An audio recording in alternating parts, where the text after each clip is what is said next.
5.10, multiplying binomials, special products. So we've worked on how to FOIL binomials,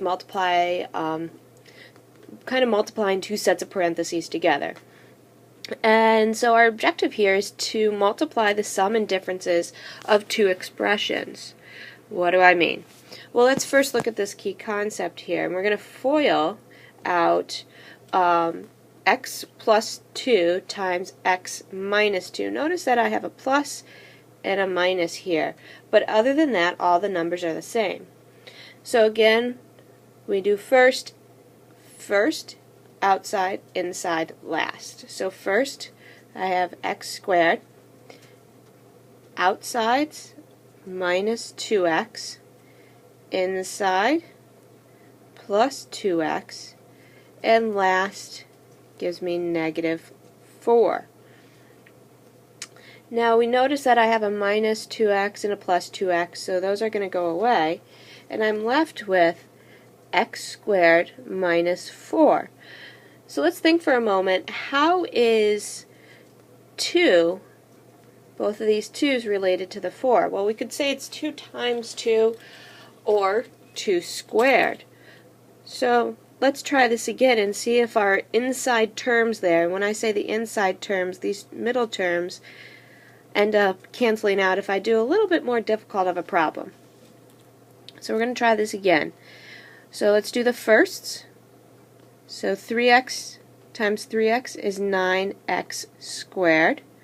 Now we're going to multiply by the lasts, minus 15x, multiply by the inside, 5 times 3x is plus 15x, and then I end up with 5 times negative 5, which is negative 25. And notice again, these two inside terms end up equaling 0, so I have 9x squared minus 25. And again, we can start to think about how does our 9 and the two 3's relate versus how does the 25 and the 5's relate? Well, 9x squared is really saying the same as 3x squared minus 5 squared. So these two pieces are exactly the same. So we can start to come up with a rule of how we can multiply when we have the same binomials, just a different inside term, whether we're subtracting or adding. So a definition here, the product of a plus b and a minus b, notice again it's just that inside expression that we're changing. The product of the sum and the difference of two terms is the square of the first term minus the square of the second term. So when I see something like this, I can go immediately and square a minus the square of b, but it's all of a that we have to square. So something like when we have 3x, that doesn't just equal 3x squared. We end up squaring the entire term, so we end up with 9x squared. That's why I like to write parentheses around everything. So we distribute that square to both pieces. So let's look at a couple examples here. So as I said, we have two terms that are alike, except one is a sum and one is the difference. So I'm going to take and I'm going to square the first. So again, I like to write parentheses, so I know that I'm doing it right. X squared minus 4 squared. And x squared is just x squared, like that, minus, and 4 squared is 16. And that's our final answer. So let's do this again. Again, we have 2w plus 5 and 2w minus 5.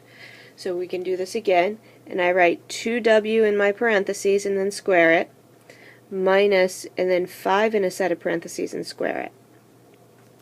Now remember that 2 gets distributed to each piece in this side of the parentheses, so 4w squared minus 25.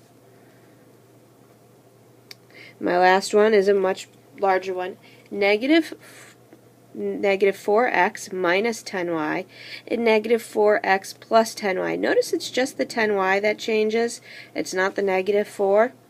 So I'm going to rewrite negative 4x squared minus 10y squared.